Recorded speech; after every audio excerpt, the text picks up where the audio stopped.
Hello students, तो आज हम लोग बात करेंगे मैथमेटिक्स फोर्थ के नेक्स्ट टॉपिक। यूनिट फिफ्थ का टॉपिक चल रहा है, आपको मालूम होगा। जैसे कि प्रीवियस लेक्चर में हम लोगों ने बात किया था मैथमेटिक्स फोर्थ में T test for the single mean. जब एक सैंपल दिया हो उसकी मीन मालूम तो टी टेस्ट कैसे अप्लाई करते हैं आपने देखा। जब आपको दो सैंपल दिया गया, सैंपल 1 सैंपल 2 और दो मीन्स अवेलेबल हो, two samples means are given like X bar और Y bar and Y bar, तो उस केस में हम लोग टी टेस्ट कैसे यूज करेंगे इसके बारे में आज बात करते हैं हम लोग। ठीक है, फॉर्मूला ऑलरेडी मैं प्रीवियस लेक्चर में डिस्कस कर चुका हूं टी टेस्ट का, सिंगल मीन के लिए भी और डबल मीन के लिए भी, बट यहाँ पर भी फॉर्मूला लिख करके ही हम लोग सॉल्व करेंगे। जो पहला न्यूमेरिकल मैंने दिया है ये एक और न्यूमेरिकल है, T test for single mean वाला ही है। ये जो न्यूमेरिकल है फॉर सिंगल मीन का न्यूमेरिकल है, फॉर सिंगल मीन। तो ये आप जो प्रीवियस वीडियो में आपने देखा है उसी के अकॉर्डिंग आपको इसको सॉल्व करना है पहला क्वेश्चन। इसलिए मैंने होमवर्क लिखा है 10 इलेक्ट्रिक बल्ब दिया गया है 1 2 3 अप टू 10, और ये 4.2 4.6 3.9 ये सारे जो है उनके 1000 में आवर्स दिए गए, कितने घंटे चलेंगे, मतलब 4.2 1000 घंटा बल्ब, पहला वाला बल्ब चलेगा। 1000 मतलब 1000 का अगर मल्टीप्लाई करें तो कितना आ जाएगा, यहाँ पे जीरो बढ़ जाएगा 420, मतलब 420 घंटा पहला बल्ब चलेगा, 460 घंटे दूसरा बल्ब चलेगा। ये आपको लाइफ दिया गया बल्ब की कि इतने घंटे लगभग वो चलेंगे। तो आपको टेस्ट करके बताना है, ये लिखा हुआ है 4000, अगर बल्ब की जो एवरेज लाइफ है वो 4000 है, यानी सैंपल का मीन दे दिया, आपको पॉपुलेशन की मीन दे दिया 4000, दैट इज म्यू, ये आपको म्यू दे दिया कि 4000 घंटा जनरल एक बल्ब चलना चाहिए। ठीक है जी, तो इस डेटा के हिसाब से बताइए कि क्या जो ये सैंपल डेटा दिया गया, जो सैंपल लिया गया है वो सैंपल में जो बल्ब इन्वॉल्व है क्या उनकी एवरेज लाइफ इसके बराबर आ सकती है। तो आपको म्यू दिया हुआ है, एक्स बार आपको ढूंढना है क्योंकि एक ही सैंपल है और सैंपल में डेटा कितने दिए गए, 10 डेटा दिए गए। तो यहाँ पे आप n = 10 ले सकते हैं और सैंपल की मीन एक्स बार आप इस सैंपल से निकाल सकते हैं। कैसे निकालेंगे वो आपको मालूम है, summation X I divided by n, यानी सबका सम कर लेंगे, 4.2 4.6 3.9 इन सबका सम करके डिवाइड बाई कितने डेटा है 10 से कर देंगे, एक्स बार आ जाएगा। याद रखिएगा 1000 का मल्टीप्लाई करना उसमें जरूरी है, बिकॉज सारा ये 1000 में दिया हुआ है। सॉल्व करेंगे, जो पहला फॉर्मूला लगा हुआ था उससे अपने आप आ जाएगा। तो ये प्रीवियस क्वेश्चन में ऑलरेडी हो चुका, प्रीवियस लेक्चर में, उसी के अकॉर्डिंग करना है। हम लोग बात करेंगे यहाँ से सेकंड और थर्ड, एक क्वेश्चन में आपको यहाँ पे सॉल्व करूंगा, एक आपको होमवर्क रहेगा, ध्यान रखिएगा। ये 2 independent samples of size 7 and 9, 2 independent sample आप देख सकते हैं। अब ये जो टॉपिक है आपकी T test for 2 sample mean, वो यहाँ से स्टार्ट होता है। ठीक है, 2 सैंपल्स हैं, उन एक का सैंपल साइज 7 है, एक का सैंपल साइज 9 है। सैंपल साइज का मतलब पहला जो सैंपल है उसमें 7 एलिमेंट्स लिए गए, दूसरा जो सैंपल है उसमें 9 एलिमेंट्स और 9 डेटा लिए गए। ठीक है, सैंपल 1 सैंपल 2 यहाँ दिया गया। Test whether the difference between mean is significant at 5% level of confidence, या significant 5% level of confidence और level of significance both are same thing.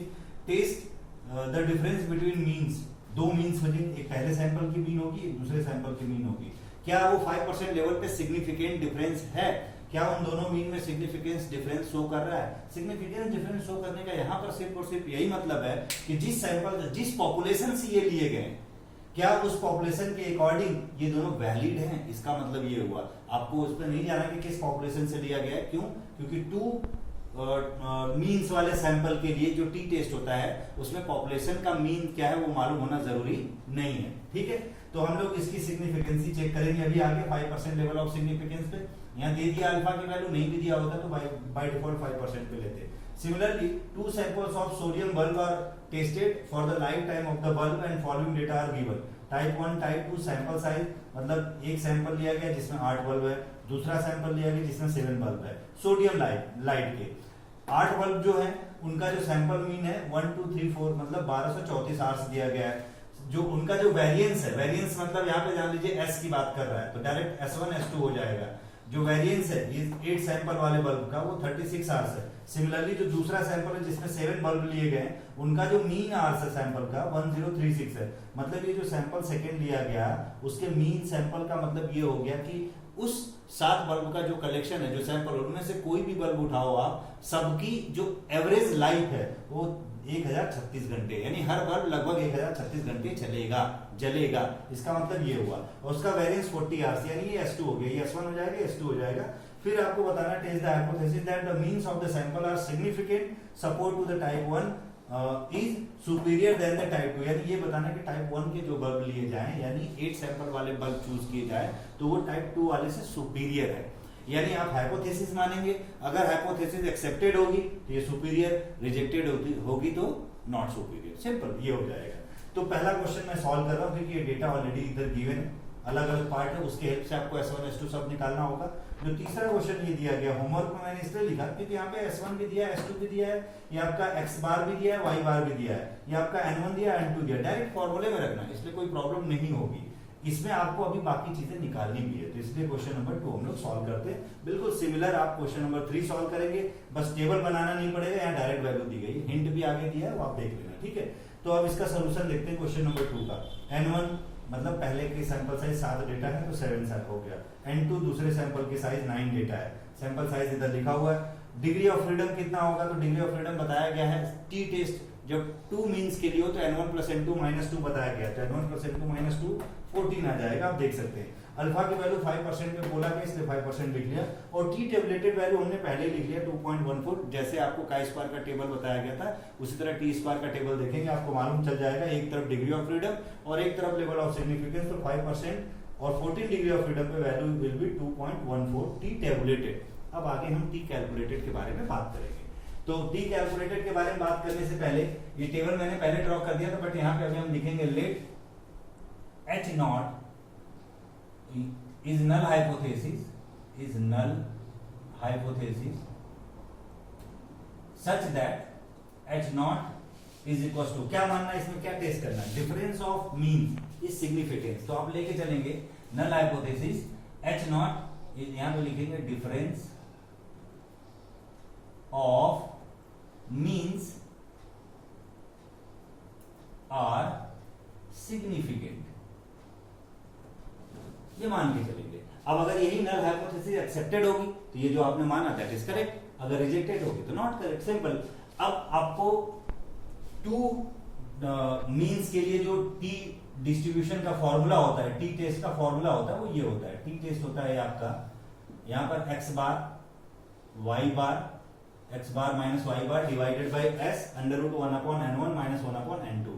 s की वैल्यू इस फॉर्मूले से निकल जाएगी क्योंकि यहाँ पे टेबल वाली वैल्यू दी गई है, समेशन xi - x बार का square plus summation y - y बार का square divided by n1 + n2 - 2। इस फॉर्मूले से s स्क्वायर निकल जाएगा, वहां से s निकाल लेंगे, बट हमें पहले xi - x बार y - y बार का स्क्वायर तो चाहिए। अब यहाँ पे x बार y बार मीन है वो भी चाहिए हमें, इसी के लिए टेबल बनाना पड़ा हमें, ये x बार y बार और ये s स्क्वायर की वैल्यू निकालने के लिए। पहला सैंपल को xi या x मान लीजिए, पहले सैंपल में कितने डेटा थे, 7 थे, 10 12 10 13 14 11 10 को यहाँ पर रख दिया। इसी तरह दूसरे सैंपल के 10 13 15 वो दूसरे में रख दिया, ये xi ये y है, ओके। अब इसके हम लोग मीन निकालेंगे पहले सैंपल के, यानी x बार, तो इन सबको ऐड कर दिया 80 आ गया। कितने डेटा है, 7 है, तो 80/7 that is the mean x bar for the sample 1। Similarly sample 2 का सम करेंगे 108, और इसमें कितने डेटा है, टोटल 9 डेटा है, तो 108 समेशन yi/n2 108/9 12 आ जाएगा। तो आपका x बार हो गया 11.42 और y बार हो गया 12, ठीक है। x बार y बार हमें पता चल गया, बट अभी s चाहिए। s निकालने के लिए ये वाला फॉर्मूला अप्लाई करेंगे, 2 फॉर्मूला यहाँ पर होते हैं, दोनों में बता चुका हूँ। यहाँ पर डेटा अलग अलग दिया गया इसलिए s का फॉर्मूला ये लगेगा जो मैंने यहाँ पे अप्लाई किया हुआ है, वेरिएंस के डिफरेंस के साथ divided by degree of freedom total. अब अगला टेबल बनेगा xi - x बार, तो xi - x बार का मतलब ये आपका xi का हो गया, और x बार हमारा हो जाएगा 11.42, तो 10 - 11.42 यहाँ आ जाएगा, 12 - 11.42 यहाँ आ जाएगा, 10 - 11.42 यहाँ आ जाएगा, एंड सो ऑन, पूरा ये कंप्लीट हो गया। सिमिलरली ये yi का टेबल हो गया, और y बार यहाँ पर है 12, तो 10 - 12 -2, 13 - 12 1, 15 - 12 ये वैल्यू 3, ये टेबल आपका कंप्लीट हो जाएगा। y बार की वैल्यू यहाँ दिया, 12 माइनस करते चले जाएंगे, ये टेबल कंप्लीट हो जाएगा। अब हमें s स्क्वायर में xi - x बार का स्क्वायर चाहिए होता है, y - y बार का स्क्वायर चाहिए होता है, तो होल स्क्वायर निकाल लेंगे।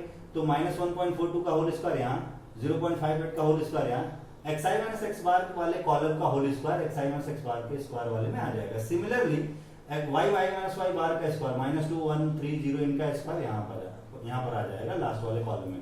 इसका समेशन निकालेंगे, समेशन xi - x बार का स्क्वायर, इसका समेशन निकालेंगे yi - y बार का स्क्वायर, ये आपका 21.83, ये आपका 24। आप एक बार चेक कर लेना, वैसे ठीक है कैलकुलेशन, बट फिर भी चेक कर लेना। ये वैल्यू आ जाएगी। अब ये सारी वैल्यू मिल गई तो हमें एस स्क्वायर की जरूरत पड़ेगी। एस स्क्वायर में summation X I minus X bar का square plus summation Y minus Y bar का square divide by n1 plus n2 minus 2, value रख दिया n1 n2 7 plus 9 minus 2, solve करके 3.27 आपको एस स्क्वायर की वैल्यू मिली, but आपको एस चाहिए था, S equal to under root निकालेंगे तो अप्रॉक्स 1.80 के आसपास आएगा। अब टी कैलकुलेटेड का ये फॉर्मूला होता है, T calculated equal to X bar minus Y bar divided by S under root 1 upon n1 minus 1 upon n2, value रख देते हैं एक्स बार वाई बार, ये वैल्यू ऑलरेडी आप एक्स बार वाई बार निकाल चुके हैं, एस भी निकाल चुके हैं, सारा वैल्यू रख के कैलकुलेट करेंगे तो देखिए आपको टी कैलकुलेटेड माइनस 2.14 आया। बट हमें टी टेबुलेटेड ऑलरेडी गिवन होगा या हम टेबल से देख के निकाल लेंगे, तो टी टेबुलेटेड हम लोगों ने देखा था वैल्यू कितनी आई थी 2.14, T tabulated value at 5 degree of freedom, वो मैंने यहाँ भी लिखा हुआ है टी टेबुलेटेड। अब हमें क्या करना होता है, टी टेबुलेटेड से टी कैलकुलेटेड की मॉडुलस वैल्यू चेक करनी होती है, तो इसका मॉड निकालेंगे तो माइनस का सीधा प्लस हो जाएगा। तो आप देख सकते हैं टी कैलकुलेटेड 2.41 और टी टेबुलेटेड 2.14 के आसपास आ रहा है। बड़ा कौन है, 2.4 बड़ा होता है या 2.1? ऑब्वियस 2.4 बड़ा होता है, यानी T calculated greater than T tabulated हमें मिला, तो हेंस हाइपोथेसिस रिजेक्टेड। क्यों रिजेक्टेड? क्योंकि आपको बताया गया कि कैलकुलेटेड वैल्यू हमेशा लेस देन आनी चाहिए टेबुलेटेड से, इसलिए एक्सेप्टेड होता है। यहाँ तो बड़ी आ रही है, टी कैलकुलेटेड ग्रेटर है, that's why the hypothesis is rejected. But T calculated less होता तो हम यहाँ पे क्या लिखते, एक्सेप्टेड। जब टी कैलकुलेटेड आपका ग्रेटर देन आ गया मींस रिजेक्ट हो गया, यानी हम यहाँ पे जो नल हाइपोथेसिस माने थे कि difference of means are significant, तो लिखेंगे difference of means is not significant. क्यों?